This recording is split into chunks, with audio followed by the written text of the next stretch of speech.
आज के टॉपिक में हम लोगों को बात करना है चंदेल वंश के बारे में। ठीक है, बहुत डिटेल में पढ़ना है चंदेल वंश को। एमपीपीएससी के लिए बहुत इंपॉर्टेंट है, इसलिए प्रॉपर एक एक शब्द पे फोकस करना है, एक एक राजा पे फोकस करना है। ठीक है, चंदेल वंश के बारे में अगर हम देखें तो ये पूरा मध्य प्रदेश का नक्शा है। और अगर मध्य प्रदेश में आप निवाड़ी, टीकमगढ़, तो आपका छतरपुर वाला क्षेत्र, थोड़ा सा पन्ना वाला क्षेत्र, नीचे चले जाएँ तो दमोह वाला क्षेत्र, इस वाले क्षेत्र को अगर आप देखें तो चंदेल वंश मुख्य रूप से आपको यहाँ पाया गया। या हम ये कह सकते हैं कि चंदेल वंश जो था मुख्य रूप से आप देखें तो मध्य प्रदेश का जो बुंदेलखंड वाला जो क्षेत्र है, इस बुंदेलखंड वाले क्षेत्र में चंदेल वंश था। अगर हम इसकी प्रारंभिक इतिहास की बात करें तो ये मुख्य रूप से बुंदेलखंड वाले क्षेत्र में था। अब हम इसके एकदम प्राचीन इतिहास की बात करें तो देखिएगा, समझिए, सबसे शुरुआती इतिहास की हम बात करें तो कुछ कुछ लेखों में हमें ये पाया जाता है कि ऋषि चंद्रात्रेय के वंशज के रूप में इन्हें हम जानते हैं।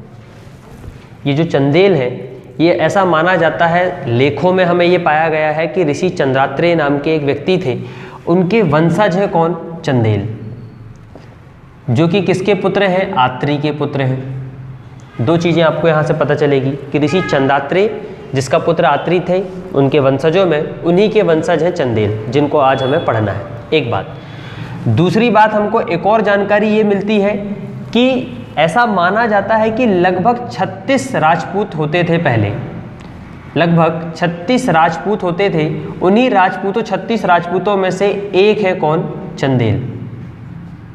ध्यान रखिएगा, पहले ऐसे माना जाता था कि लगभग 36 राजपूतों होते थे, उन 36 राजपूतों में से एक राजपूत कौन है? चंदेल है। ठीक है, अगर हम इनको देखें तो ये चंदेल लोग जो हैं, ये स्वयं को ये मानते हैं कि ये चंद्र देवता के क्या हैं, ये लोग वंशज हैं, चंद्र देवता। और काशी के जो गहरवार नरेश थे, उनके यहाँ एक राजपुरोहित होता था जिसकी पुत्री का नाम था हेमवती। हेमवती, ध्यान रखिएगा, ये जो है काशी के जो नरेश हैं, गहरवार नरेश, उनके यहाँ एक राजपुरोहित होता था। उस राजपुरोहित की एक पुत्री थी हेमवती, उसके और चंद्र देवता, इन दोनों की संतान को कहा जाता है चंदेल। समझ पा रहे हैं? दोनों तीनों चीज़ें हमें पता रहना चाहिए कि लेखों में हम जो पाते हैं वो हम ये पाते हैं कि जो चंदेल वंश का प्रारंभिक इतिहास है, जो चंदेल है, वो ऋषि चंद्रात्रेय के अपने आप को वंशज मानते हैं, जो कि आत्री के पुत्र थे। अब अगर हम ये देखें कि और हमें जो जानकारी मिलती है कि ऐसा माना जाता है कि पहले प्राचीन समय में 36 राजपूत होते थे, लगभग 36 राजपूत। उन्हीं 36 राजपूतों में से एक राजपूत है कौन? आपके चंदेल, जो कि चंद्र देवता और काशी के जो गहरवार नरेश थे, उनके यहाँ एक राजपुरोहित काम करता था, उसकी पुत्री जिसका नाम था हेमवती, उन दोनों की संतानें हैं चंदेल। ठीक, अगर इस वंश की स्थापना की अगर हम बात करें तो इस वंश की स्थापना किया है नन्नुक ने। इसका जो संस्थापक है,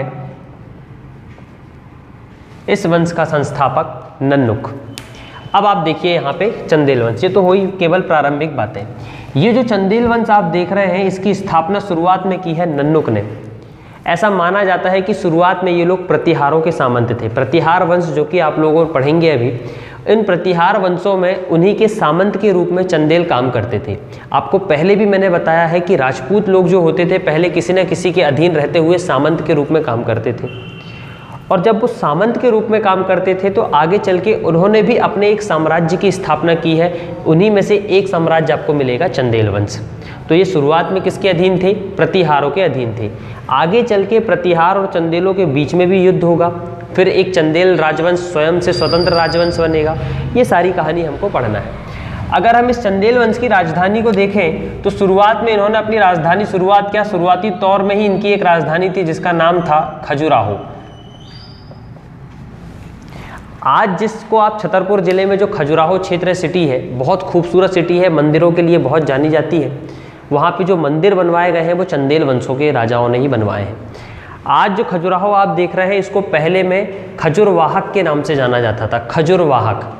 तो शुरुआत में चंदेलों की जो राजधानी थी वो खजुरवाहक थी, जो वर्तमान में खजुराहो के नाम से जानते हैं, जो कि वर्तमान में छतरपुर जिले में है, हमारे मध्य प्रदेश में। तो आप देखिए, निवाड़ी, टीकमगढ़, छतरपुर, थोड़ा सा क्षेत्र आप ले लें पन्ना वाला, इधर नीचे आ जाइए तो दमोह वाला क्षेत्र, इस पूरे क्षेत्र में चंदेल वंश फैला हुआ था, जिसकी स्थापना नन्नुक ने की। और धीरे धीरे करके ये वंश पूरे मध्य प्रदेश में धीरे धीरे करके फैलते गया। ऐसा कहा जाता है कि इनका जो मूल निवास स्थान था यही छतरपुर जिले में, आप एक क्षेत्र को पढ़ेंगे मनियागढ़, ये इनका मुख्य निवास स्थान था। मनियागढ़ ध्यान देंगे, मनियागढ़ इनका मुख्य स्थान था, मुख्य निवास स्थान था, मुख्य क्षेत्र था जहाँ पे ये लोग रहते थे, जो कि छतरपुर जिले में है। और एक बात आपको बता दूं कि जब इनका साम्राज्य फैला तो इनके साम्राज्य में लगभग 8 किले होते थे और उन्हीं 8 किलों में ही इनका पूरा क्षेत्र चलता था। अगर हम उन 8 किलों की बात करें तो जिसमें से एक किला तो आपको मनियागढ़ का मिलता है। आप देखेंगे उन 8 किलों के नाम, तो एक किला आपको मिलेगा कालिंजर का, सब चीज़ लिखते चलना है, ठीक है। कालिंजर का किला मिलेगा। इसके बाद आप देखेंगे कालिंजर का किला, मनियागढ़ का किला, अजयगढ़ का किला, अजयगढ़ का किला आप देखेंगे, और एक मिलेगा मारफा, मारफा, फिर मिलेगा आपको मंगा, फिर मिलेगा आपको गढ़ा, एक और किला मिलेगा आपको जिसका नाम था एक मंगा, एक गढ़ा, एक मिलेगा आपको बारीगढ़, और 8वां जो किला है इनका वो मिलेगा आपको महीभार। ध्यान देंगे ये जो चंदेल वंशी लोग थे 1 2 3 4 5 6 7 8, मुख्य रूप से इनका जो शासन होता था, इनके 8 किले हुए इस पूरे साम्राज्य वाले क्षेत्र में। इन्हीं 8 किलों में इनका पूरा की पूरा क्या चलता था, साम्राज्य चलता था, यहीं से पूरा फैला हुआ। कहाँ कहाँ, मनियागढ़, कालिंजर, अजयगढ़, मारफा, मांगा, गढ़ा, बारीगढ़ और महीभार, ये 8 किले ध्यान रखना है, इसमें आपसे पूछ सकता है। और इन्हीं 8 किलों के बाद इन्होंने खजुराहो वाला जो खजुरवाहक वाला क्षेत्र था इसको अपनी राजधानी बनाई, और मनियागढ़ इनका मुख्य रूप से विशेष स्थान था। जब नन्नुक ने इस वंश की स्थापना करी तब ये 8 राजवंश फैले हुए थे, 8 किले फैले हुए थे, और इन्हीं 8 किलों में चंदेल वंश अपना पूरा साम्राज्य कर रहा था। जब नन्नुक इस पूरे राजवंश में शासन कर रहा था तो तब उस समय चंदेल वंश इतने लंबे क्षेत्र में फैला नहीं था। जो आज आप नक्शा में आप जो देख रहे हैं तब चंदेल वंश इतना नहीं फैला था। उस समय चंदेल वंश केवल खजुराहो के आसपास वाले क्षेत्र में प्रतिहारों के सामंत के रूप में नन्नुक काम कर रहा था यहाँ पे। जब नन्नुक का बेटा हुआ वाकपति, नाम ध्यान रखेंगे, नन्नुक का जो बेटा हुआ वाकपति, जब ये चंदेल वंश का राजा हुआ तो इसने अपने साम्राज्य को विंध्याचल पर्वत तक लेके आ गया। अगर आप देखें इस पूरे भारत के नक्शे में, मध्य प्रदेश के नक्शे में, तो ये वाला जो क्षेत्र आप देख रहे हैं यहाँ पे आपको विंध्याचल पर्वत देखने को मिलेंगे। ये क्या है, आपका विंध्याचल पर्वत श्रेणी है, ठीक। जब वाकपति हुआ इस पूरे साम्राज्य का राजा तो उसने अपने साम्राज्य को विंध्याचल पर्वत तक लेके आया। विंध्याचल पर्वत तक अपने साम्राज्य को फैलाने की, पुश करने की कोशिश की और फैलाया भी, और उसी का परिणाम आप देख रहे हैं कि दमोह के एकदम निचले क्षेत्र तक भी चंदेलों का शासन रहा। इसीलिए वाकपति को ऐसा कहा जाता है कि जो विंध्याचल पर्वत है, विंध्याचल पर्वत को वाकपति का आनंद धाम भी कहा जाता है। आनंद धाम, किसका आनंद धाम? वाकपति का, जो कि चंदेल वंश का राजा है। चूंकि उसने चंदेल वंश को विंध्याचल पर्वत तक फैलाया है इसलिए विंध्याचल पर्वत को वाकपति का आनंद धाम भी कहा जाता है। एक बात, वाकपति ने कुछ उपाधियां भी धारण की। देखिए, जब ये राजा बना तो इसने क्षितिपाल नामक एक उपाधि धारण की, ठीक। इसके अलावा इसे जनानंद सुंदर भी कहा जाता था, जनानंद सुंदर। ये 2 नामों से आपको ये किताबों में देखने को मिलेगा कि किस राजवंश के शासक ने क्षितिपाल या जनानंद सुंदर की उपाधि धारण की, तो वो था वाकपति। वाकपति जो कि चंदेल वंश का राजा है, जो कि नन्नुक का बेटा है, और इसने ही अपने साम्राज्य को विंध्याचल पर्वत तक फैलाया। इसी कारण से इसे विंध्याचल पर्वत को इसका आनंद धाम भी कहा जाता है। जब वाकपति चंदेल वंश का राजा हुआ, इसने अपने साम्राज्य को बुंदेलखंड तक, विंध्याचल पर्वत तक लेके गया, तो साम्राज्य बड़ा हो गया। चंदेल वंश एक लेवल पे आने लगा, धीरे धीरे करके बड़ा हो गया।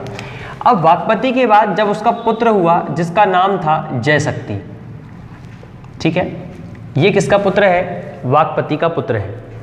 जयशक्ति, जिसको आप इतिहास में देखेंगे जेजा के नाम से, जेजा या जेजाक के नाम से भी आपको ये मिलेगा, जेजाज या जेजाक, ऐसे 3 नाम आपको देखने को मिलेंगे।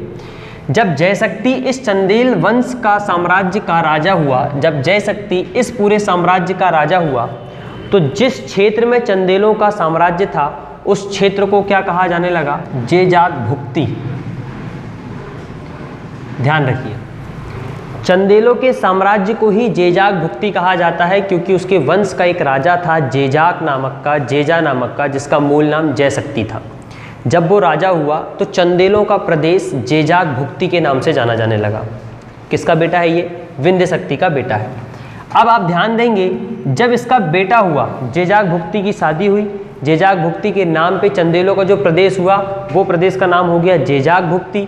ठीक है, जब इसका बेटा हुआ जेजाग भुक्ति का, इसका नाम था विजय शक्ति। देखिए, जेजाग भुक्ति का बेटा हुआ विजय शक्ति। इस विजय शक्ति को आप विज्जक के नाम से भी आप पाएंगे, विज्जक। जेजाग शक्ति का बेटा हुआ जेजा का बेटा हुआ विजय शक्ति। इसी विजय शक्ति को हम कहते हैं विज्जक। जब विज्जक चंदेल वंश का राजा हुआ तो इसने अपने साम्राज्य के पैर पसारना शुरू कर दिया। मुख्य रूप से अगर आप देखें तो चंदेल वंश को इस लेवल तक फैलाने का काम जिसने किया है वो विज्जक ने किया है। ठीक है, जब विज्जक के बाद उसका बेटा हुआ, ध्यान देते जाएंगे, केवल हमको राजा महाराजाओं के बारे में पता होना चाहिए कि कौन कौन कब कब बना। विज्जक की मृत्यु हुई, उसके बाद उसका जो बेटा हुआ उसका नाम था राहिल। राहिल का नाम आपने सुना होगा चंदेल वंश में। चंदेल वंश में विजय शक्ति के बाद इसका बेटा हुआ राहिल, और राहिल भी उसके पिता की गद्दी पे जब बैठा, पिता के स्थान पे उसकी गद्दी पे बैठा, तो इसने भी अपने साम्राज्य को पैर फैलाने के मामले में कोई कसर नहीं छोड़ी। इसने अपने साम्राज्य को फैलाना शुरू कर दिया। एक योग्य शासक था, और एक योग्य शासक की सबसे पहली भूमिका यही होती है कि वो अपने साम्राज्य को फैलाए, उसका विस्तार करे, जिसमें से ऐसा ही एक राजा हुआ राहिल। राहिल ने अपने साम्राज्य का विस्तार करते करते अगर आप देखें तो इसने महोबा को जीत लिया। ठीक है, महोबा को जीतने वाला चंदेल वंश का शासक है राहिल। अपने साम्राज्य को फैलाते गया, महोबा पे आक्रमण किया, इसने महोबा पे जीत हासिल की, और उसके बाद राहिल का पुत्र हुआ हर्ष, जिसको आप हर्षदेव के नाम से भी जानेंगे। जब हर्षदेव इस साम्राज्य का शासक हुआ तो उसी समय आप देखेंगे प्रतिहारों का एक और शासक इसी के समकालीन मिलेगा, जिसका नाम था महिपाल। ये दोनों आपस में समकालीन राजा थे। ये चंदेल वंश का है और ये प्रतिहार वंश का है।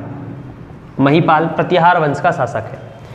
जब हर्षदेव शासन करने लगा चंदेल वंश में, उसी समय प्रतिहारों का जो शासक था वो महिपाल था। हर्षदेव ने एक बहुत अच्छा काम किया इसकी सहायता करके। हर्षदेव ने महिपाल की पर्याप्त सहायता की, और जब दो राजा आपस में मिलकर साम्राज्य के लिए सहायता करते हैं एक दूसरे के लिए, तो स्वाभाविक सी बात है दोनों का नाम फैलने लगता है। जहाँ पे भी महिपाल का नाम चलेगा वहाँ पे हर्षदेव का नाम आएगा, जहाँ पे भी हर्षदेव का नाम चलेगा वहाँ पे महिपाल का नाम आएगा। दोनों ने एक दूसरे के साम्राज्य के लिए पर्याप्त सहायता की, दोनों को एक दूसरे के लिए मदद की, और इसी आधार पे हर्षदेव ने चंदेल वंश का नाम पूरे भारत में फैला दिया। चूँकि उसने प्रतिहारों का साथ दिया, सामंत तो थे ही थे, साथ इसके साथ साथ उन्होंने उनका साथ भी दिया, युद्ध में हो, रणनीति में हो, चाहे वो साम्राज्य के लिए हो, अनाज के लिए हो, पर्याप्त सहायता दिया। और इसी आधार पे हर्षदेव ने अपने साम्राज्य के नाम को पूरे इंडिया लेवल पे, भारत लेवल पे ले आया, केवल और केवल प्रतिहारों की सहायता कर करके। जब अच्छा खासा साम्राज्य चल रहा था हर्षदेव का और प्रतिहारों के बीच में मिल के एक बड़ा साम्राज्य बनने जा रहा था भारत के अंदर में, उसी समय हर्षदेव का पुत्र हुआ जिसका नाम है यशोवर्मन। हर्षदेव का पुत्र यशोवर्मन, इसी को आप देखेंगे लक्ष्मण देव के नाम से भी आप इसे कहीं कहीं पाएंगे। ये दोनों एक ही व्यक्ति है, लक्ष्मण देव या यशोवर्मन। जब यशोवर्मन इस साम्राज्य में खजुराहो की गद्दी पे बैठा, तब आप देखेंगे कि ना केवल मध्य प्रदेश में, बल्कि इसने कश्मीर से लेके मध्य प्रदेश के मालवा तक, अगर आप देखें हिमालय से लेके मालवा तक और कश्मीर से लेके बंगाल तक, इस पूरे क्षेत्र तक इसने कब्जा करना शुरू कर दिया। कहाँ से कहाँ तक? कश्मीर या हिमालय से लेके मालवा, और आगे चले जाएं तो बंगाल। इस पूरे क्षेत्र तक इसने अपने साम्राज्य का विस्तार करना शुरू कर दिया। अब आप सोच सकते हो कि यशोवर्मन कितना प्रतापी शासक नहीं रहा होगा कि कश्मीर से लेके हिमालय से लेके मालवा तक का पूरा क्षेत्र चंदेल वंशों का शासक हो गया। मतलब ये वाला क्षेत्र, इसके साथ साथ ये जो मालवा वाला जो क्षेत्र है, यहाँ पे भी चंदेलों ने एक समय अपना साम्राज्य फैलाया। और इसके साथ बंगाल वाला क्षेत्र, जो साइड में आप बंगाल चले जाएं तो वहाँ तक इसने अपने साम्राज्य को फैलाना शुरू किया। हम ये इस आधार पे कह रहे हैं क्योंकि कश्मीर, मालवा, बंगाल वाले क्षेत्र में हमको जो शिलालेख मिलते हैं, हमको जो प्रशस्तियाँ मिलती हैं, उसमें यशोवर्मन लक्ष्मण देव का नाम मिलता है, उसकी तारीफ मिलती है। तो ये कहा जा सकता है कि जब भी ये इस क्षेत्र पे आया तो यहाँ पे आके इसने बहुत सारे काम किए जिसकी लोगों ने सराहना की, उसकी तारीफ़ की। और वही चीज़ जब हमको मिलती है तो हम ये कहते हैं कि चलो ये लोग यहाँ पे भी आए होंगे और यहाँ पे इन्होंने अपने साम्राज्य का विस्तार भी किया। ठीक है, अब आगे देखेंगे जब यशोवर्मन इस साम्राज्य का शासक हुआ, चूँकि अभी तक आप ये देख रहे हैं कि हर्षदेव के समय तक ये लोग किसके सामंत के रूप में काम कर रहे हैं, प्रतिहारों के सामंत के रूप में। जब यशोवर्मन शासक हुआ तो इसने प्रतिहारों की सामंतता को स्वीकार करना मना कर दिया। इसने विरोध कर दिया कि अब हम प्रतिहारों के अधीन रहते हुए काम नहीं करेंगे, अब हम लोग स्वतंत्र शासक होंगे। तो मैंने ये शुरुआत में ही कहा था कि जो लोग सामंत होते हैं धीरे धीरे करके वो किसी न किसी दिन उनके वंशजों में कोई ना कोई ऐसा शासक जरूर मिलेगा जो उनकी सामंतता को अस्वीकार कर देगा। चंदेल वंश में भी एक ऐसा राजा हुआ जिसका नाम था यशोवर्मन, जिसको हम लक्ष्मण देव के नाम से भी जान रहे हैं। इसने प्रतिहार शासकों की सर्वोच्च सत्ता को मानने से इनकार कर दिया। इसी यशोवर्मन को अगर आप देखें तो इसने खजुराहो में एक बहुत ही खूबसूरत विष्णु मंदिर का निर्माण करवाया है। विष्णु मंदिर कहाँ पे? खजुराहो में। खजुराहो में एक बहुत ही खूबसूरत बड़ा सा मंदिर, एक विष्णु मंदिर देखने को मिलेगा आपको, जिसका निर्माण करवाया है किसने? यशोवर्मन ने। इसी को आप देखेंगे तो बैकुंठ मंदिर के नाम से भी जाना जाता है। इसको क्या नाम से जाना जाता है? बैकुंठ मंदिर। खजुराहो का बैकुंठ मंदिर क्यों जाना जाता है, इसकी कहानी सुनेंगे आप। सबसे पहले यशोवर्मन ने प्रतिहार राजा देवपाल, जिस समय प्रतिहार शासक देवपाल था उस समय यशोवर्मन ने देवपाल से एक भगवान विष्णु की प्रतिमा को उनसे हासिल किया, जिसको बैकुंठ मूर्ति बोलते हैं। देवपाल से यशोवर्मन ने एक विष्णु मूर्ति प्राप्त की, भगवान विष्णु की मूर्ति प्राप्त की, और उसी मूर्ति को इसने खजुराहो में स्थापित करके एक बहुत बड़ा मंदिर बनवाया, जिसको आज आप बैकुंठ मंदिर, खजुराहो का बैकुंठ मंदिर या खजुराहो का विष्णु मंदिर के नाम से जानते हैं। अब सवाल ये उठता है कि देवपाल के पास वो कहाँ से आई थी? तो देवपाल के जो पापा थे, देवपाल के जो पिता थे, उनको ये मूर्ति मिली थी कांगड़ा नरेश शाही से। किससे मिली थी? शाही से, जो कि कांगड़ा नरेश था। देवपाल के पापा को वो विष्णु मूर्ति मिली किसके? कांगड़ा नरेश शाही से। और शाही को जो मूर्ति मिली थी, ऐसा माना जाता है या तो इसको ये मूर्ति मिली है भोज से या तो मिली है तिब्बत के राजा से। अब आप देखो वो मूर्ति जो शुरुआत हुई है भोज या तिब्बत से, उस मूर्ति सबसे पहले वो कहाँ आई? शाही, कांगड़ा नरेश शाही के पास आई। और शाही जो कि उसका बेटा देवपाल है, इस देवपाल से हासिल किया किसने? यशोवर्मन ने। और उस मूर्ति से उसने बनवाया खजुराहो में एक बहुत ही विशाल मंदिर, जिसका नाम है विष्णु मंदिर, बैकुंठ मंदिर। याद रखना, कई बार ये पेपर में पूछा जाता है कि खजुराहो के बैकुंठ मंदिर का निर्माण किस वंश के राजा ने करवाया है या किस शासक ने करवाया है। तो वंश अगर पूछे तो चंदेल वंश, राजा का नाम पूछ ले तो यशोवर्मन, ठीक है, या लक्ष्मण देव। यशोवर्मन ने जो मंदिर बनवाया विष्णु मंदिर, इसका एक नाम आपको और देखने को मिलेगा, जो मिलेगा आपको चतुर्भुज मंदिर के नाम से, चतुर्भुज मंदिर। परंतु ध्यान रखना, चतुर्भुज मंदिर हमारे भारत में बहुत जगह है, ऐसा नहीं है कि केवल एक ही चतुर्भुज मंदिर है, ठीक है। हमारे खजुराहो, मध्य प्रदेश में खजुराहो में जो चतुर्भुज मंदिर है, उस मंदिर का निर्माण कराया है किसने? यशोवर्मन ने, जहाँ पे भगवान विष्णु की बैकुंठ के नाम से एक मूर्ति है जो कि देवपाल से प्राप्त की गई है, ये आपको ध्यान रखना है। चलिए आगे बढ़ते हैं हम यशोवर्मन के बाद। यशोवर्मन के बाद इसका जो बेटा हुआ, जिसका नाम था राजा धंग, इस वंश का सबसे ज़्यादा प्रतापी राजा, सबसे ज़्यादा होनहार, सबसे ज़्यादा योग्य, सबसे ज़्यादा प्रतापी राजा कहा जाता है राजा धंग को। चूँकि मैं आपको पहले भी बता चुका हूँ कि ये लोगों ने प्रतिहारों की सामंतता को स्वीकार करके रखा था, जिसका विरोध करना शुरू कर दिया था किसने? यशोवर्मन ने। और इसने तो विरोध ही केवल किया कि अब हम प्रतिहारों की सामंतता को स्वीकार नहीं करेंगे, हम उनके सर्वोच्च पद को स्वीकार नहीं करेंगे, हमारा स्वयं का खुद का सर्वोच्च पद होगा, हम खुद हमारे साम्राज्य के सबसे बड़े अधिकारी, हम खुद अपने साम्राज्य के सबसे बड़े राजा रहेंगे। इसने केवल ऐलान किया, इसने केवल घोषणा किया, परंतु उसमें अमल करने का काम किया किसने? राजा धंग ने। ये चंदेल वंश का पहला शासक हुआ, प्रथम शासक हुआ जिसने प्रतिहारों के सर्वोच्च पद को मानने से इनकार करते हुए अपने आप को स्वतंत्र शासक नियुक्त कर दिया। तो आपसे अगर पूछ ले कि चंदेल वंश का वास्तविक शासक कौन है, वास्तविक शासक की अगर बात की जाए तो वो राजा धंग मिलेगा, जिसने चंदेल को स्वतंत्र रूप से स्थापित किया। या चंदेल वंश का स्वतंत्र शासक कौन है? राजा धंग। और अगर स्थापना पूछ ली जाए तो नन्नुक ने इसकी स्थापना की थी। तो राजा धंग ने क्या किया? प्रतिहारों की सामंतता को अस्वीकार करते हुए चंदेल वंश नामक से एक स्वतंत्र साम्राज्य की स्थापना की। और पूर्व की दिशा में देखिए, ये मध्य प्रदेश हो गया और मध्य प्रदेश का ये पूर्वी भाग हो गया। ये लोग खजुराहो में यहाँ पे काम कर रहे हैं। इन लोगों ने यहाँ पे राजा धंग ने जैसे ही अपने साम्राज्य का स्वतंत्र घोषित किया तो इसने पूर्व की ओर आक्रमण करना शुरू कर दिया। तब से आप देखेंगे पन्ना, दमोह का इधर वाला क्षेत्र हो गया, पन्ना के बाद आप देखेंगे रीवा का बहुत सारा क्षेत्र जो हो गया, इस वाले क्षेत्र में भी चंदेलों का आधिपत्य हो गया। और ये काम किया किसने? राजा धंग ने। क्योंकि चूंकि उसने अपना स्वतंत्र साम्राज्य बना लिया था तो अब उसके पास खुद की सेना हो गई, खुद का निर्णय हो गया, खुद के अपने डिसीजन हो गए, तो वो मध्य प्रदेश के किसी भी क्षेत्र में अब आक्रमण कर सकता था। अब उसे प्रतिहारों से पूछने की, प्रतिहारों से इजाज़त लेने की आवश्यकता नहीं थी।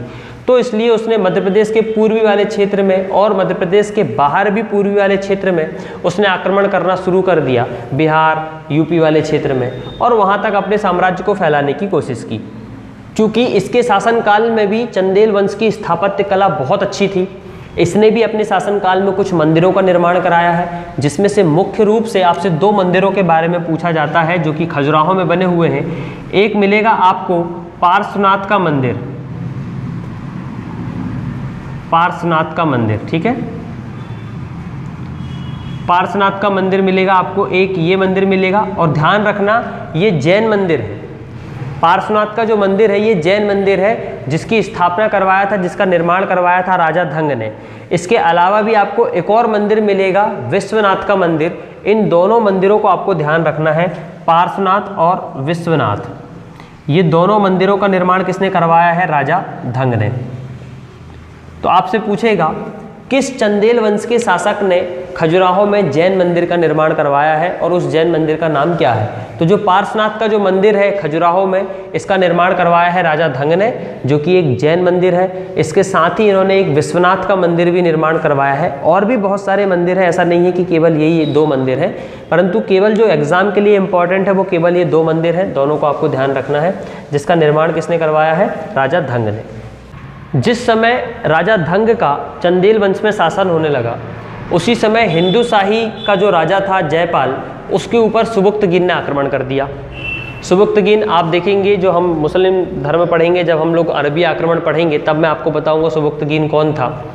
इन्होंने भारत पे आक्रमण किया है। आप देखेंगे पंजाब, राजस्थान वाले क्षेत्र में, कश्मीर वाले क्षेत्र से इन्होंने घुसपैठ करना शुरू किया और आक्रमण करना शुरू कर दिया। उसी समय हिंदू शाही का जो राजा था उसका नाम था जयपाल। उस जयपाल के ऊपर सुबुक्तगीन ने आक्रमण कर दिया। तब यही वो राजा धंग है जिसने उस जयपाल के लिए सहायता पहुंचाई, मदद की और सुबुक्तगीन को हराया। तो इस आपसे क्वेश्चन पूछ सकता है ये वाला कि किस शासक के विरुद्ध में राजा धंग ने सुबुक्तगीन के आक्रमण पे सहायता पहुंचाई? तो हिंदू शाही शासक था जिसका नाम था जयपाल। उस जयपाल के ऊपर जब सुबुक्तगीन ने आक्रमण किया तो इसने क्या किया? उसको सहायता पहुंचाया युद्ध के दौरान। इसके आगे चल के जब राजा गंड होगा तो वो आनंदपाल को पहुंचाएगा, ठीक है।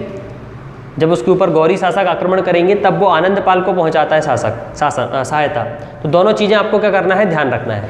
तो जयपाल के ऊपर जब सुबुक्तगीन ने आक्रमण किया तब किसने उसको सहायता पहुंचाया? राजा धंग ने। एक बात। दूसरी बात आप ध्यान रखेंगे, जब इसने 100 साल से भी ज़्यादा इसने जिया अपनी ज़िंदगी, लोग आज हम 60-75 साल तक नहीं जी पाते, ये 100 साल से अधिक इसने अपनी आयु का भोग किया और स्व इच्छा से यमुना गंगा के संगम में जाके इत्मीनान से जाके समाधि लेके अपने प्राण त्याग दिए। ऐसे करके राजा धंग ने अपनी मृत्यु, खुद ने अपनी आत्म इच्छा से, स्व इच्छा से मृत्यु को स्वीकार किया, वो भी समाधि लेकर। यमुना नदी के संगम पे। एक बात। दूसरी बात आपको ये ध्यान रखना है यहाँ पे कि जब राजा धंग का शासनकाल था उस समय इसने बहुत मंदिरों का निर्माण करवाया है। खजुराहो के बहुत सारे मंदिर राजा धंग के नाम से बनाए गए हैं, आपको ध्यान रखना है ये बात। इसके समय में स्थापत्य कला एकदम चरम सीमा में पहुंच चुकी थी। चूँकि ये स्थापत्य कला का खुद बहुत बड़ा शौकीन व्यक्ति था, मंदिर बनवाने का निर्माण, रोड बनवाने का निर्माण, स्थापत्य कला, इमारतें बनवाने का निर्माण करवाना, ये इसके समय में इसकी खुद की विशेष रुचि होती थी। तो इसलिए इसके शासनकाल में बहुत सारी ललित कलाओं का निर्माण हुआ, बहुत सारे विद्वान इसके शासनकाल में रहते थे, उनको उसने संरक्षण दिया और बहुत सारे अनेक मंदिरों का इसने क्या किया, निर्माण करवाया। जब इसने समाधि ले ली तो इसका पुत्र हुआ जिसका नाम था राजा गंड, और राजा गंड अब अपने पापा की जगह बैठेगा। इसका उत्तराधिकारी हुआ राजा धंग का बेटा राजा गंड। राजा गंड याद रखेंगे, ये राजा धंग का बेटा है राजा गंड, और ये भी अपने बाप की तरह बहुत ज़्यादा प्रतापी शासक है, बहुत ज़्यादा योग्य शासक है। इसने भी अपने शासनकाल में खजुराहो के चंदेल वंश को एक अलग ही लेवल पे लेके गया। चूँकि मैं आपको पहले ही बता चुका हूँ कि राजा धंग ने जयपाल को सुबुक्तगिन के विरुद्ध में सहायता पहुँचाई थी, और जब राजा गंड हुआ चंदेल वंश का शासक, उस समय हिंदू शाही में जो राजा हो गया उसका नाम था आनंदपाल, और उस समय जिसने आक्रमण किया उसका नाम था महमूद गजनबी। दोनों को याद रखना है। सुबुक्तगिन ने आक्रमण किया था जयपाल के समय में, तब उसको किस राजा ने सहायता पहुंचाई है, राजा धंग ने। और आनंदपाल के समय में सहायता किसने पहुंचाई, कौन सहायता पहुंचाएगा, राजा गंड, और आक्रमण किसने किया है, महमूद गजनबी ने। अब ध्यान देंगे, राजा गंड जिस समय चंदेल वंश का शासक हुआ उस समय हिंदू शाही के शासक जो आनंदपाल थे उसके ऊपर महमूद गजनबी ने आक्रमण कर दिया, तो राजा गंड ने उसको सहायता पहुंचाया, महमूद गजनबी को वहां से हराया, परंतु महमूद गजनबी ने अपना आक्रमण करना रोका नहीं। अब आप देखेंगे यहाँ पे कन्नौज मिलेगा आपको, कन्नौज, और कन्नौज के अंदर आप देखेंगे एक राजा मिलेगा जिसका नाम था राज्यपाल। ये नाम ही था, कन्नौज के राजा का नाम राज्यपाल था। जब महमूद गजनबी ने कन्नौज पे आक्रमण किया, चूँकि चंदेल उस समय इन लोगों से ज़्यादा शक्तिशाली है और राज्यपाल जो है इसके अधीन रहते हुए काम कर रहा था, इसके सामंत के रूप में काम कर रहा था। जब महमूद गजनबी ने कन्नौज के ऊपर आक्रमण किया, राजा राज्यपाल के ऊपर आक्रमण किया, तो ये वहाँ से भाग गया, राज्यपाल वहाँ से भाग गया। फिर चंदेलों ने महमूद गजनबी का सामना किया, परंतु जो राज्यपाल भाग गया तो आगे चल के गंड का बेटा होता है जिसका नाम होता है विद्याधर। विद्याधर को गंड आदेश देता है कि बेटा जाओ और राज्यपाल को सबसे पहले ढूंढ के लेके आओ, और ढूंढ के उसको जहाँ मिले वहीं मार दो। क्यों? क्योंकि वो युद्ध छोड़ के भागा। और चंदेलों के समय में ये बहुत अच्छी प्रथा थी कि कोई भी राजा अगर युद्ध छोड़ के भागता था तो उसको साम्राज्य तो मिलता ही नहीं था, और बल्कि उसके सगे संबंधी उसको मार देते थे, क्योंकि पीठ दिखा के भागना चंदेलों की आदत नहीं थी। और चंदेलों ने शुरुआत से ही पराक्रम दिखाया है अपना। मैं आपको पहले ही बता चुका हूँ कि राजपूतों में से एक राजपूत मानते हैं हम, 36 राजपूतों में से एक कोई राजपूत मानते हैं हम, जिनको हम कहते हैं चंदेल। तो पीठ दिखा के भागने का काम तो इनका था ही नहीं। ठीक, राज्यपाल ने जो हरकत की उसकी सजा देने के लिए गंड का बेटा विद्याधर तैयार हुआ, और गंड के आदेश पे उसने राज्यपाल को ढूंढा और वहीं उसकी हत्या कर दी। कहीं कहीं आपको ये मिलेगा कि स्वयं विद्याधर ने ही उसको मारा, पर कहीं कहीं आपको ये मिलेगा कि विद्याधर ने अपने एक सामंत के माध्यम से उसको मरवाया। तो दोनों कहानी हम लोग को लेके चलना है, ठीक है।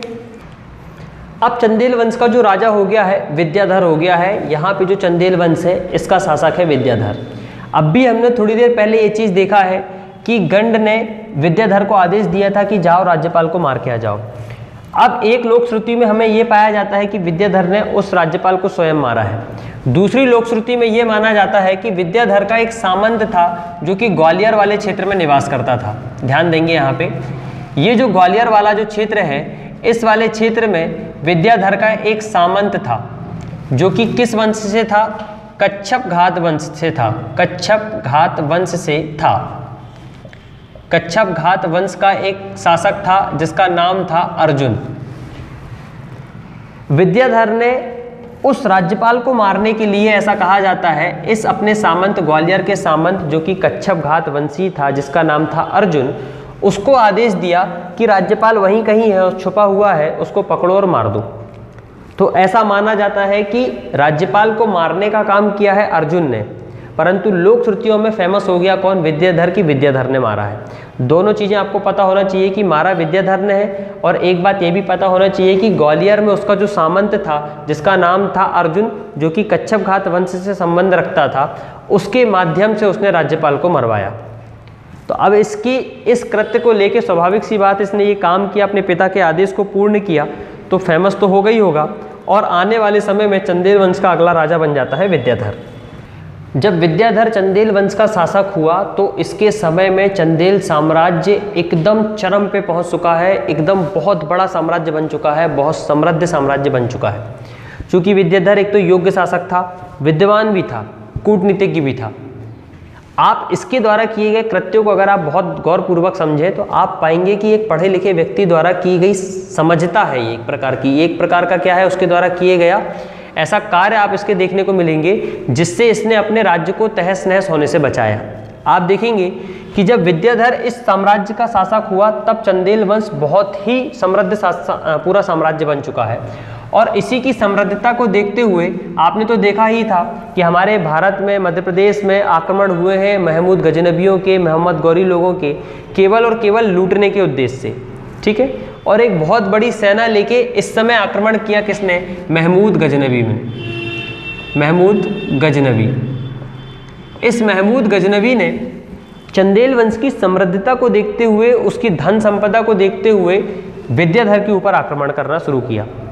क्योंकि विद्याधर मैं आपको बता चुका हूँ विद्वान है, कूटनीतिज्ञ है, उसने सोचा कि इसके पास बहुत बड़ी सेना है तो कहाँ तक मैं इसके साथ लड़ाई करूँगा, और अंततः उसको हारना पड़ता ही पड़ता क्योंकि सेना उसके पास बड़ी है।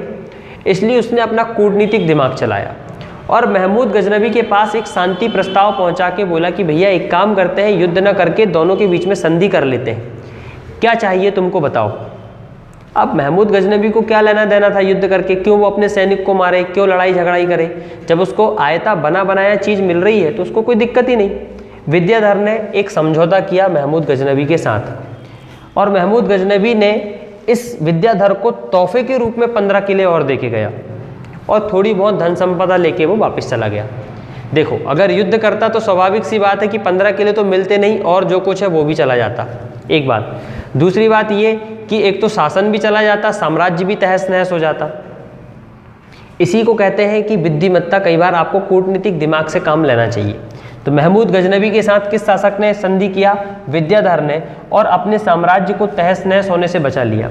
जब महमूद गजनबी ने संधि किया तो उसने इसको 15 किले तोहफे के रूप में देके गया और थोड़ी बहुत धन संपदा लेकर वो वापस चला गया। इस प्रकार विद्याधर ने चंदेल वंश को खत्म होने से बचा लिया महमूद गजनबी से, और अंततः चंदेल वंश चलते रहा। इस जिस आक्रमण की हम बात कर रहे हैं ये लगभग 1020 ईस्वी में ये आक्रमण किया था महमूद गजनबी ने, और उसी समय इसने संधि प्रस्ताव भी कर लिया। विद्याधर के बाद उसका जो बेटा हुआ उसका नाम था विजयपाल। देखिए यहाँ से कहानी थोड़ी सी पलट जाएगी। अब विद्याधर के बाद जो उसका बेटा हुआ जिसका नाम था विजयपाल, अब इस वंश का अगला शासक हुआ कौन? विजयपाल। जब चंदेल वंश का राजा विजयपाल हुआ तो इसके शासन काल में कलचुरी नरेश जो गांगेय देव था, जिसके बारे में आप लोग पढ़ चुके हैं, कलचुरी नरेश गांगेय देव ने आक्रमण कर दिया चंदेलों के ऊपर और इन दोनों के बीच में भीषण युद्ध हुआ, भीषण युद्ध, घमासान युद्ध हुआ। आप लोगों ने देखा था कि जब राजा धंग किया था तो उसने पूर्व की ओर अपने साम्राज्य को फैलाना शुरू कर दिया, जिसमें उसने यूपी के बनारस वाले क्षेत्र तक अपने साम्राज्य को फैलाया। और जब विजयपाल का शासन हुआ और गांगेय देव और विजयपाल के बीच में भीषण युद्ध हुआ, इस युद्ध में विजयपाल की हार हुई और उसको चंदेल वंश का जो भी पूर्वी हिस्सा था, जो बनारस वाला क्षेत्र था, यूपी का क्षेत्र था, बिहार का क्षेत्र था और भी मध्य प्रदेश का जो लगभग पूर्वी रीवा वाला, पन्ना वाला जो क्षेत्र था, इन सारे क्षेत्रों से इसको हाथ धोना पड़ गया और उन क्षेत्रों पे कलचुरियों का शासन हो गया। कलचुरी वंश जो कि आप पढ़ चुके हैं। विजयपाल के समय में ये हुआ कि विजयपाल एक निर्बल शासक सिद्ध हुआ। इसने कलचुरियों के आक्रमण को ना तो रोक पाया और ना ही अपने साम्राज्य को लुटने से बचा पाया। कलचुरियों ने भरपूर लूटा चंदेलों को। बाद में चल के फिर इनकी स्थिति भले ही मजबूत होती है, परंतु इस समय से ही चंदेल वंश क्या हो गया? कमजोर हो गया, विजयपाल के समय से ही। जब इसका बेटा हुआ देववर्मन नाम से, विजयपाल का बेटा हुआ देववर्मन, तो उसके समय में तो वो तो और भी कमजोर शासक था। देवपाल का बेटा हुआ देववर्मन। देववर्मन के शासनकाल में चंदेल वंश बहुत कमजोर स्थिति में हो गया। जिसका पूरा पूरा फायदा उठाया कलचुरियों ने। कलचुरी वंश में जब शासक हुआ था जिसका नाम था लक्ष्मी, आपने सुना था लक्ष्मी कर्ण के बारे में। ये जब शासक हुआ लक्ष्मी इस वंश का, कलचुरी वंश का, तो उसने देववर्मन के ऊपर आक्रमण किया।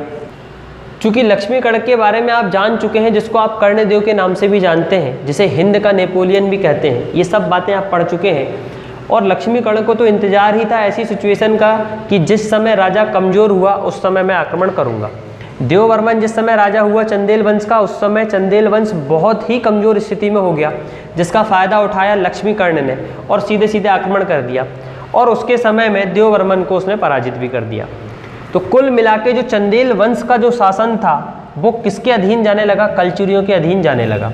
और इसी समय आप देखेंगे ये जो ग्वालियर का क्षेत्र है, ये जो ग्वालियर वाला क्षेत्र है, जहाँ पे चंदेलों के अधीन रहते हुए कच्छप घात वंश के लोग शासन करते थे, इन लोगों ने भी अपने वंश को क्या कर दिया? स्वतंत्र घोषित कर दिया। चूंकि इनके राजा महाराजा लोगों में तो दम तो बची नहीं, कलचुरियों ने तो उनको हरा हरा के बिल्कुल ध्वस्त करके रखा हुआ है। तो जहाँ जहाँ इनके सामंत बैठे हुए थे, जिसमें से एक सामंत है इनका ग्वालियर के कच्छप घात वंश का, वहाँ पे भी इन कच्छप घात लोगों ने अपने स्वतंत्र साम्राज्य की स्थापना कर दी ग्वालियर वाले क्षेत्र में। जब हम कच्छप घात वंश पढ़ेंगे तब मैं आपको बताऊंगा कि ग्वालियर में कच्छप घात वंश उसकी 2-3 शाखाएं थी, जिसमें से आप देखेंगे देवकुंड, नरवर और ग्वालियर, ये 3 शाखाएं थी कच्छप घात वंश की। तो हम कच्छप घात वंश में पढ़ेंगे। तो अभी क्या सिचुएशन क्या हो गई है कि देववर्मन के शासनकाल में कच्छप घात वंश भी स्वतंत्र शासन बन गया है और कलचुरियों ने लगभग चंदेलों के क्षेत्र पे पूरा शासन करके रखा हुआ है। मतलब एक प्रकार से उसके अधीन होते चले जा रहे हैं ये लोग। देववर्मन के बाद, चूंकि देववर्मन की तो मृत्यु हो गई, उसके बाद उसका जो भाई था जिसका नाम था कीर्तिवर्मन, ये चंदेल वंश की गद्दी पर बैठा। तो अब चंदेल वंश का जो राजा हो गया है उसका नाम क्या हो गया है? कीर्तिवर्मन। कीर्तिवर्मन का नाम थोड़ा सा फेमस हुआ, कीर्तिवर्मन। जब कीर्तिवर्मन चंदेल वंश का शासक हुआ तो इसका नाम चला। क्योंकि चंदेल वंश जो एकदम गिरती प्रतिष्ठा थी चंदेल वंश की, उसको उठाने का काम किया किसने? कीर्तिवर्मन ने। ठीक है, कीर्तिवर्मन जिस समय चंदेल वंश का शासक हुआ तो इसने जो राष्ट्रकूट वाले क्षेत्र जो राष्ट्रकूटों ने जीत के रखे हुए थे उनके साथ युद्ध किया, थोड़ा बहुत जीता, थोड़ा बहुत किसी जगह में जिन सामंतों ने अपने स्वतंत्र साम्राज्य की स्थापना करके रखा हुआ था उन स्वतंत्र साम्राज्यों को इसने फिर अपने अधीन किया। बहुत सारे अच्छे काम किया किसने? कीर्तिवर्मन ने। और एक समय ऐसा आया कि चंदेल वंश की शक्ति को इसने फिर से जीवित किया। ठीक है, आप देखेंगे कि कृष्ण मिश्र द्वारा एक रचना लिखी गई है, प्रबोध चंद्रोदय। कृष्ण मिश्र की एक रचना है प्रबोध चंद्रोदय। उस प्रबोध चंद्रोदय में कीर्तिवर्मन के बारे में बहुत सारी बातें, उसकी प्रशस्ति लिखी हुई है, उसकी प्रशंसा लिखी गई है। याद रखना, प्रबोध चंद्रोदय की रचना की थी कृष्ण मिश्र ने। उस कृष्ण मिश्र के द्वारा जो रचित प्रबोध चंद्रोदय है उसमें यशोवर्मन के बारे में, कीर्तिवर्मन के बारे में बहुत सारी बातें बताई गई है। तो इसके समय में इसने सोने के सिक्के भी चलाए, ऐसा नहीं है कि इसके समय में ऐसा कुछ नहीं हुआ। सोने के सिक्के चलाए, बहुत सारे मंदिरों का निर्माण किया। फिर एक बार इसने चंदेल वंश को फिर उसी ही कंडीशन में लाने की कोशिश की जैसा शुरुआत में था वाकपति के समय में। अब जब कीर्तिवर्मन हुआ तो कीर्तिवर्मन के बाद आप देखेंगे सुलक्षण नाम से एक बंदा मिलेगा आपको, जिसने फिर इस राजवंश की गद्दी पे बैठा। सुलक्षण के बाद फिर वही सिचुएशन आ जाएगी, चंदेल वंश फिर कमजोर, केवल नाम मात्र के राजा के रूप में ये लोग बैठेंगे, जिसमें सुलक्षण आपको देखने को मिलेगा। सुलक्षण के बाद आप देखेंगे जयवर्मन के बाद पृथ्वीवर्मन। ये सारे जो शासक हुए हैं कुल मिला के केवल और केवल नाम मात्र के शासक हुए, जिन्होंने कोई ऐसा विशेष काम तो नहीं किया, केवल गद्दी पे बैठ के राज सत्ता का भोग किया। तो आप देखेंगे अब पृथ्वीवर्मन के बाद उसका बेटा हुआ एक पृथ्वीवर्मन। ये सब नाम मात्र के शासक हैं, आपको इनको याद नहीं रखना है। पृथ्वीवर्मन के बाद इसका जो बेटा हुआ उसका नाम था मदन वर्मन के समय में थोड़ा बहुत अच्छा काम हुआ चंदेल वंश के लेवल पे, चंदेल वंश के शासकों में। मदन वर्मन ने भी कोई ऐसा विशेष काम नहीं किया, थोड़ा बहुत अच्छा काम करने के बाद मदन वर्मन के बाद आप देखेंगे देववर्मन द्वितीय के नाम से एक शासक, देववर्मन नहीं, यशोवर्मन द्वितीय के नाम से आपको एक शासक मिलेगा, यशोवर्मन द्वितीय इस वंश का अगला शासक हुआ। यशोवर्मन द्वितीय भी बहुत कम समय तक राजा रहा और इसका बेटा था जिसका नाम था परमार्दी देव। जब ये मरा, यशोवर्मन मरा, तब परमार्दी देव जो था वो केवल और केवल 5 वर्ष का था। देखिए कितनी बढ़िया कहानी आपको यहाँ से देखने को मिलेगी। यशोवर्मन द्वितीय की मृत्यु के बाद उसका बेटा परमार्दी देव जो था वो केवल और केवल 5 वर्ष का था। तब 5 वर्ष की उम्र में ही उसको चंदेल वंश का शासक बना दिया गया और इस बंदे ने वो काम करके दिखाया जो बड़े बड़े राजा महाराजा नहीं कर पाए। देखिए परमार्दी देव ने 5 वर्ष से लेकर लगभग 35 वर्ष तक इसने चंदेल वंश का शासन किया। 35 साल तक इसने चंदेल वंश को चलाया, आगे बढ़ाया। और इसी के समय में आपको पता होगा कि इसके 2 सेनापति थे जिसका नाम था आला और एक का नाम था उदल।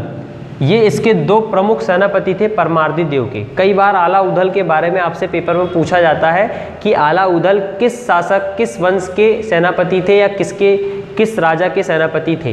तो राजा पूछे तो परमार्दी देव, वंश पूछे तो चंदेल वंश। आला उदल इसके 2 प्रमुख सेनापति थे। 1182 ईस्वी में जब चौहान वंश के शासक पृथ्वीराज चौहान ने जेजाग भुक्ति मतलब चंदेलों पे आक्रमण किया, तब उस समय घमासान युद्ध हुआ पृथ्वीराज चौहान और चंदेलों के बीच में। और इसी 1182 के युद्ध में पृथ्वीराज चौहान से युद्ध करते करते ये आला उदल दोनों क्या हो गए, स्वर्गवास प्राप्त हो गए, शहीद हो गए, दोनों मर गए। इनके पराक्रम को आज भी आप जाओगे जेजाग भुक्ति, खजुराहो चले जाओ आप, चाहे मैहर सतना चले जाओ, आला उदल के क्षेत्र के आला उदल की उनकी प्रशंसा के बारे में, उनकी काबिलियत के बारे में आज भी बहुत सारी चीज़ें आपको देखने को मिलेगी। बहुत सारे लोग गीत तक बन गए हैं आला उदल की वीरता को लेके कि बहुत वीर शासक थे, बहुत वीर सेनापति थे जिन्होंने अपने राजा की रक्षा करते करते अपने प्राण को न्यौछावर कर दिए पृथ्वीराज चौहान के सामने। अब देखिए जब पृथ्वीराज चौहान ने परमार्दी देव के ऊपर आक्रमण किया तो स्वाभाविक सी बात है परमार्दी देव क्या हो गया, पराजित हो गया और वहां से भाग गया। तुरंत की कंडीशन में तो भाग गया। तो जेजाग भुक्ति पे अब जिसका शासन हो गया वो किसका हो गया, चौहान वंशों का। आप सबको पता होगा 1191 और 1192 वाले समय में 1191-92 में तराइन का युद्ध हुआ था। तराइन का युद्ध जो कि पृथ्वीराज चौहान और मोहम्मद गौरी के बीच में हुआ था। जिस समय तराइन के युद्ध में पृथ्वीराज चौहान व्यस्त था, उस युद्ध में लड़ रहा था, उसी समय का फायदा उठाया किसने, परमार्दी देव ने। और जिस समय वो वहाँ युद्ध में व्यस्त है उस समय उसने मध्य प्रदेश वाले क्षेत्र में इसने फिर से क्या कर लिया, अपना अधिकार कर लिया। देखिए 2 चीज़ें होती है, क्योंकि जब कोई राजा किसी दूसरे युद्ध में जाके व्यस्त हो जाता है तो स्वाभाविक सी बात है वो ये मानता है कि यार उस समय जब वो बाहर वहाँ व्यस्त है तो जिस क्षेत्र में इसका अधिकार है वहाँ पे तो कोई नहीं है, तो वहाँ पे उसने फिर से आक्रमण करके परमार्दी देव ने जो क्षेत्र चौहान वंशों के अंदर में चला गया था उसमें फिर से इसने अपना अधिकार करना शुरू कर दिया। अधिकार करना शुरू क्या किया, फिर से इसने अधिकार ही कर लिया और एक बार फिर से परमार्दी देव का चंदेल वंश के रूप में फिर से आपको देखने को मिलेगा। अब जब परमार्दी देव का एक बार फिर से चंदेल वंश में उसका फिर चंदेल वाले क्षेत्र में शासन हो गया, परंतु किस्मत बहुत खराब थी परमार्दी देव की। जिस समय इसने फिर से अधिकार किया उसी समय आप देखेंगे कुतुबुद्दीन ऐबक ने कालिंजर वाले क्षेत्र में आक्रमण कर दिया। कालिंजर में क्षेत्र में आक्रमण कर दिया। चूंकि कालिंजर उस समय चंदेलों के अधीन में चल रहा था। अब कुतुबुद्दीन ऐबक भी एक बहुत बड़ा राजा है, बहुत बड़ा साम्राज्य लेके आया था, वो भी बहुत बड़ी सेना लेके आया था। और परमार्दी देव ने दूर से ही देख लिया कि कुतुबुद्दीन ऐबक का सामना अपन तो कर ही नहीं पाएंगे, तो उसके सामने को, ये उसके आक्रमण को, उसके युद्ध को, उसके पराक्रम को, कुतुबुद्दीन ऐबक के पराक्रम को परमार्दी देव रोक ही नहीं पाया, उसका सामना ही नहीं कर पाया और सीधे सीधे इसने क्या कर लिया, आत्मसमर्पण कर दिया कुतुबुद्दीन ऐबक के अंदर। कुतुबुद्दीन ऐबक के सामने घुटने टेक दिए। क्योंकि अगर कोई राजा घुटने टेक देता है तो स्वाभाविक सी बात है कि सेना के सेनापति बहुत ही ज़्यादा नाराज हो जाते हैं। उस समय परमार्दी देव का जो सेनापति था उसका नाम था अजय देव। अजय देव ने उसकी इस कायरता को देखते हुए बहुत दिमाग खराब हुआ और अजय देव ने खुद परमार्दी देव को ही मार दिया, मतलब नाराज हो गया और उसने कह दिया कि नहीं, अब आप राजा बनने के योग्य नहीं हो। और परमार्दी देव के बाद इसी परमार्दी देव का जो सेनापति है जिसका नाम है अजय देव, ये अब चंदेल वंश का शासक बनता है आगे चल के। परंतु अजय देव भी कुतुबुद्दीन ऐबक का सामना नहीं कर पाया, क्योंकि परमार्दी देव ने तो उसकी अधीनता स्वीकार कर ली। अजय देव को बुरा लगा, इसने राजा बनने से इसको मना कर दिया, मार दिया, अब अजय देव बन गया। परंतु कुतुबुद्दीन ऐबक का तो आक्रमण चल ही रहा है अभी तक। कुतुबुद्दीन ऐबक का आक्रमण का सामना ये भी नहीं कर पाया और इसने भी उसकी अधीनता स्वीकार कर ली, ये भी इसने भी घुटने टेक दिए। कुल मिला के आगे चल के अजय देव के बाद परमार्दी देव का जो बेटा था जिसका नाम था त्रिलोक्यवर्मन, त्रिलोक्यवर्मन ये इस वंश का शासक हुआ। त्रिलोक्यवर्मन जब शासक हुआ तो यकीन मानना इसने चंदेल वंश को फिर से जीवित करने का काम किया। इसने मुस्लिम सत्ता को कुचलते हुए अपने साम्राज्य को फिर से वापस पाया। परंतु कई बार किस्मत इतनी खराब होती है कि जब अपने ही अपने साथ दगाबाजी कर लेते हैं तो अच्छे अच्छे राजा बेचारे घुटने टेक देते हैं। त्रिलोक्यवर्मन के साथ भी यही हुआ कि उसके साम्राज्य में इंटरनली रूप से, आंतरिक रूप से कलेश मचने लगा। धीरे धीरे करके कुछ मुस्लिम शासकों के साथ मिलने लगे उसके सेनापति, कोई उसके साम्राज्य में छोटे छोटे जो सामंत थे उन्होंने ही मुस्लिमों का साथ दे के उसको उसी की तरफ विरोध में आक्रमण करना शुरू कर दिया। तो त्रिलोक्यवर्मन इस कारण से बेचारा हार गया। नहीं तो त्रिलोक्यवर्मन जिस समय राजा बना चंदेल वंश का, इसने मुस्लिम सत्ता को कुचलते हुए, उनको हराते हुए एक बार फिर से चंदेल वंश की स्थापना कर दी। अच्छे लेवल पे लेके आया, चंदेल वंश की शक्ति को फिर से पुनर्जीवित किया। परंतु अब आप जानते हो कि चूंकि मुस्लिम सत्ता इतनी हावी हो चुकी थी इस समय कि अब किसी भी राजा की बस की बात नहीं थी कि वो मुस्लिम सत्ता को हरा दे।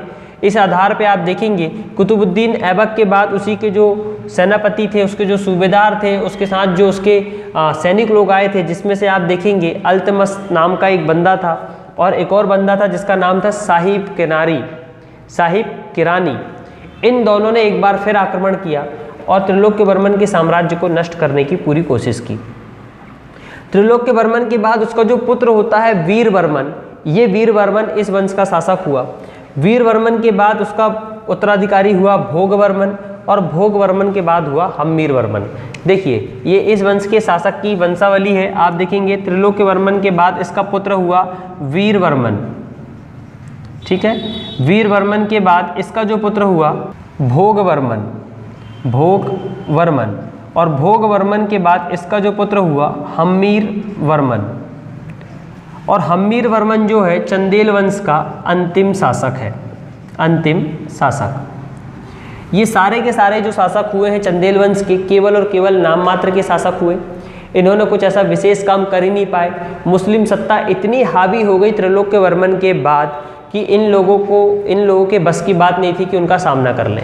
बस केवल और केवल मुस्लिमों के अधीन रहते हुए सामंत के रूप में, सूबेदार के रूप में काम करते गए। और जब हम्मीरवर्मन आया और हम्मीरवर्मन की मृत्यु हुई तो उसी हम्मीरवर्मन के साथ चंदेल वंश भी क्या हो गया, समाप्त हो गया। तो हम्मीरवर्मन जो है चंदेल वंश का अंतिम शासक है। कौन है? अंतिम शासक है हम्मीरवर्मन। इसको आपको ध्यान में रखना है। और जब हम्मीरवर्मन शासक हुआ तो अलाउद्दीन खिलजी और आ गया ऊपर से, और अलाउद्दीन खिलजी ने इस पूरे साम्राज्य को पर आक्रमण करके इसको खिलजी वंश के अंदर अपने अधीन कर लिया। अलाउद्दीन खिलजी जो कि खिलजी वंश का शासक था, बहुत ही पराक्रमी शासक था अलाउद्दीन खिलजी।